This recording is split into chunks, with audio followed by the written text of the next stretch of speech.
Now, I know in the last episode I said whether or not we had playoff success or not that I was fine with that, but that was until we swept the Coyotes and got matched up here in the second round against the Ducks, the team that we upset in the playoffs last year. Now, taking a look at the lineup, offensively everything is the same, but of course defensively we've had the injury to Madison Bowie. Chychrun makes his NHL debut here in the postseason. We are going to keep him on the third pairing with Frankie Corrado, and of course taking a look at his stats. We know what he did in the AHL regular season, much better than those stats would indicate. Actually, we'll take a look. 60 points on the year, finishing at a -7, but he certainly has potential to put up the points. The question is, will he? As I did not mean to switch to the AHL, but quickly now, before getting in to the simulation, we will take a look at what the Anaheim Ducks have done so far in the playoffs. Normally, I'd like to take a look at what they did in the regular season, but it'd be nice to know just who exactly they have in their lineup. I don't expect the lineup to be too different, but you never know. Getzlaf, an 88 overall. Raquel, an 88 overall, both with 4 points. Sam Steele's up to an 83. Jori Lehtera, who of course we saw they acquired, at an 85, and Ryan Kessler at an 87. So they are playing one center out of position, but that is a pretty strong group of players, Sam Steele included. If you look at his attribute column, 99 wrist shot power. He could be a nuisance for us. Left wing is where, of course, someone's playing out of position. Brendan Peary, an 84 overall, a point-a-game player so far. Or excuse me, yeah, he was an 84. It's Nick Ritchie, that's an 86. And Nick Kurdiles, a weak link in that lineup. I'm going to regret saying that. Only an 80 overall. Right wings, Jamie McGinn, Corey Perry, Silverberg down to an 80, and Stefan Nosen at an 86. So they certainly have some offensive firepower. And then defensively, Hampus Lindholm, an 89 overall. Shea Theodore, an 89 overall. Keaton Thompson, an 82. Cam Fowler, an 88. Dupre, an 85. And Sammy Vatanen, an 87. A very strong defensive core with Thompson being the weak link. And then, of course, the goaltenders. John Gibson is still their man now at a 92 overall and a .943 save percentage. I said it was an upset last season for a reason, and I still say if we can overcome them in this series, it would be a massive upset. But let's not waste any more time, guys. It's round 2, game 1. We're at Honda Center in Anaheim. Let's do this. First period, and we are scoreless, so we'll get right into the second period, and we are still scoreless, dead even in shots. This is an old Western shootout at this point. Who will land that first big strike? 5 minutes now into the third period, still close in shots. One goal may be enough. It's just a matter of what team will get it. Under 5 minutes to go. This is prime time, this is crunch time, and we are going to overtime. I'm pretty sure we went to overtime in the first game, or in game 1 of our series against them last year as well. I might be remembering that wrong. It might have been game 2. Pretty sure it was game 1. Let's do this. Let's find out what team will take the first win. A power play, we kill it off. Not too bad. Come on, boys. We need one of our big players to step up here. Or even someone who's not. Eric Cornell and Anton Slapishev. One goal can get us that early lead, and it's Shea Theodore with the goal on Demko. 4:22 remaining in the first overtime. Shea Theodore with the winning goal. 37 saves shut up for Gibson. 36 saves for Demko. Thatcher did his job. The offensive support just wasn't there. And unlike last year, we fall in game 1. Second period, though, a chance to rebound, and we really need to rebound. We cannot afford to fall down 2-0 in this series. First period, and the Ducks take the lead. Corey Perry pretty early on puts us in a little bit of a rough spot. Second period, Jared McCann ties it, but Hampus Lindholm with the goal. 2-1 Anaheim heading into the third period. Come on, boys.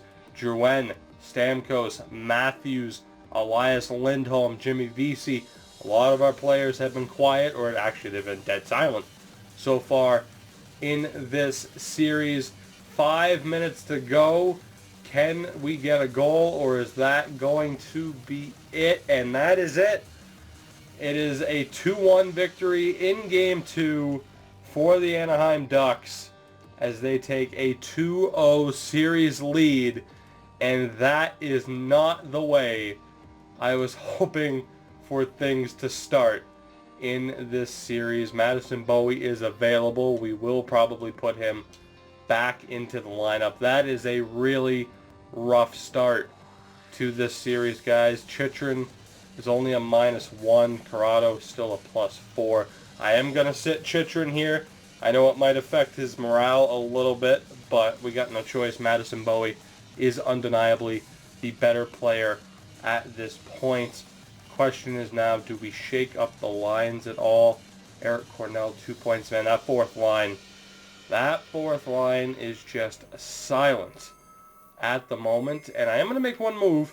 We're going to put Castles on that third line instead of Eric Cornell. And we will see if that shakes things up. I still have confidence in the first two pairings, but we are in a very rough spot heading back home to Vancouver for Game 3. Same situation that the Yotes were in the last round. If we fall down 3-0, this series is over. First period, and we get the opening goal. Steven Stamkos with a big-time goal for us there, just about halfway through the first period. Let's sim the second, see if that can continue, and we hold on to the lead, and that sets up a pretty dramatic third period. Let's do this. Can this team hold on? I am all but certain that we are going to need a little bit of insurance here just to make sure. Halfway through the period now, still holding on though. Thatcher Demko shutting the door, 22 saves so far. 5 minutes to go now. Can this team hold on for a 1-0 win? And we do. I never would have expected that to be the final score. Steven Stamkos, the lone goal. The Canucks battle back, a 24-save shutout for Thatcher Demko, and the Canucks are still alive in this series.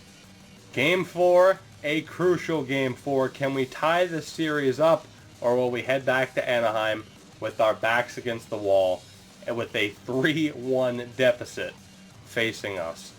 First period of Game 4. And it doesn't start off very well. Jamie McGinn and Nick Ritchie with the goals. Drake Caggiula, though, I believe with his first of the postseason. He had a great postseason for us last year. He's been pretty silent so far this time out. But 2 goals on 6 shots for the Ducks.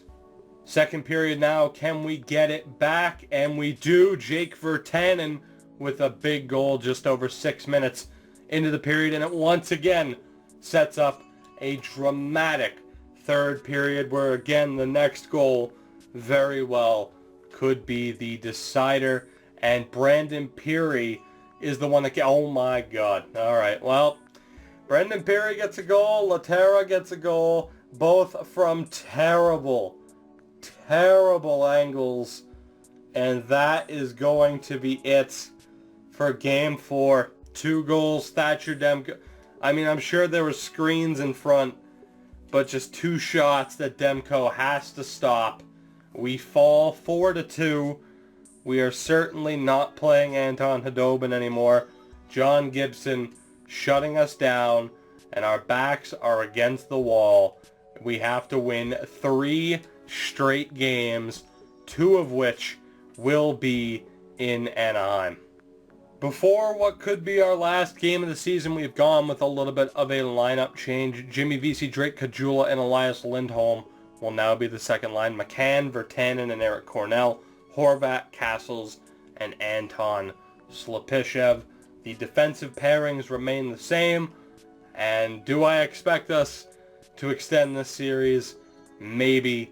But I think at best we force Game 6, and that's about it. But Game 5... 1 game at a time. Can we prevent the Ducks from getting their revenge? We're down 3-1. It'll take a miracle. First period, scoreless, outshot those. Second period, we get the opening goal with Drouin, Simone Dupre and Brendan Peary with the goal as Demko continues to get beat from out wide. They have to just be getting so much traffic in front. That's the only way. Maybe it was a power play. Who knows? Third period, though. 2 goals at the very least to extend our season. And Jonathan Drouin gets it early. We have hope. We have life. We just need one more big goal to extend this series. 6.5 to go. 5.5 to go. Come on, boys. Somebody has to step up right now, and we're going to overtime. Our season on the line, and we are going to overtime. Let's do this. Can we force Game 6, or does the season end right now? So many big players, so much offensive talent, you know, whether it's offense or defense. We have guys who can put the puck in the net. The question is, can they do it right now? It's getting very late in this first overtime, and we are going to our what I believe is our very first double overtime in this Vancouver series. We, of course, were no strangers to this situation in the Bruins GM mode series. Let's do this. Double overtime, and Corey Perry ends it in fucking 23 seconds. 23 seconds into double overtime, and the Anaheim Ducks get their revenge. John Gibson was just too good. Jonathan Drouin with 2 goals. He tried his damnedest, but John Gibson was the difference maker. Colton Parayko got injured in the game. He'll be out for a week. But we are out in the second round. There will be no return trip to the Western Conference Finals. And we definitely have some questions that we need to answer moving forward. Of course, the big one will be in the off season, whether or not we are able to get one of those primetime defensemen. And maybe, just maybe, I want Thatcher Demko to be our goalie. Absolutely, that was the original plan. But maybe it would be worth going out and looking to see if we could get somebody else. I mean, you can't blame him, though. You can't blame him. A .941 save percentage, and we still lost. I'm not even going to say that that was on the offense. That is simply due to the fact that John Gibson stole the show and stole that series for the Ducks. So let's move forward. Normally I like to save this for the next episode. Let's move forward. We'll see who wins the cup.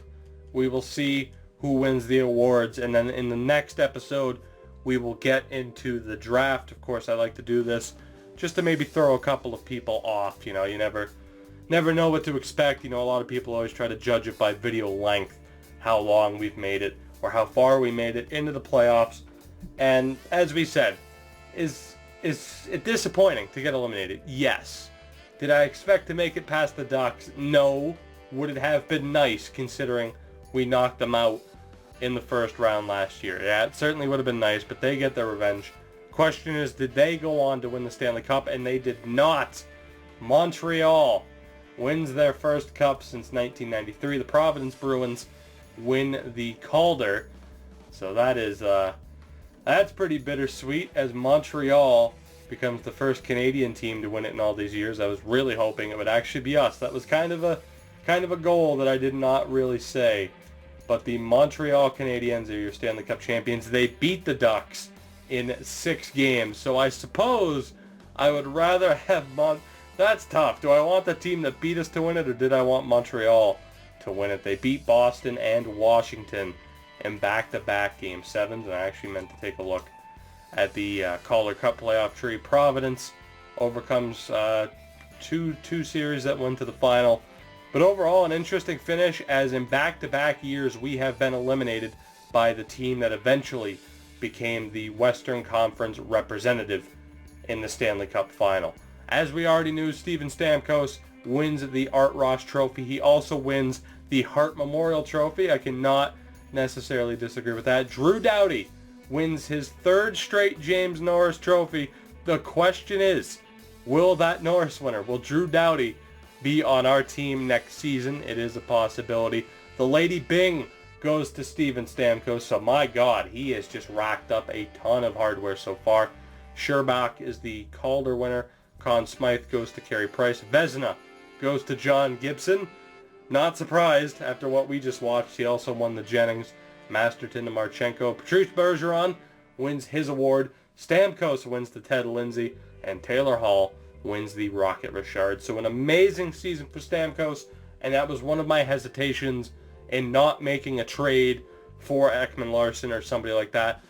Is would we be wasting a season of Stamkos' prime?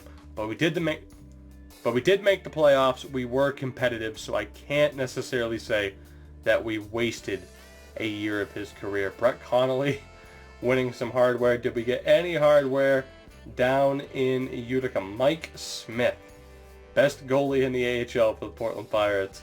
And I don't believe we got any hardware, but Steven Stamkos won more than enough.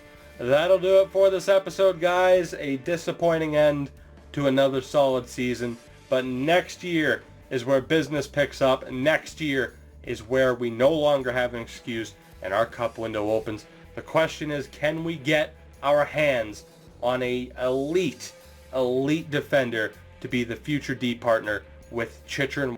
What kind of progress will we see from some of our players, Chychrun specifically? A lot of questions that will remain unanswered until next time. So as always, guys, if you have enjoyed, make sure to drop a like. It really helps out the channel, and I would really appreciate it. And of course, subscribe for more to continue following this series if you haven't already. And I will see you guys in the next one.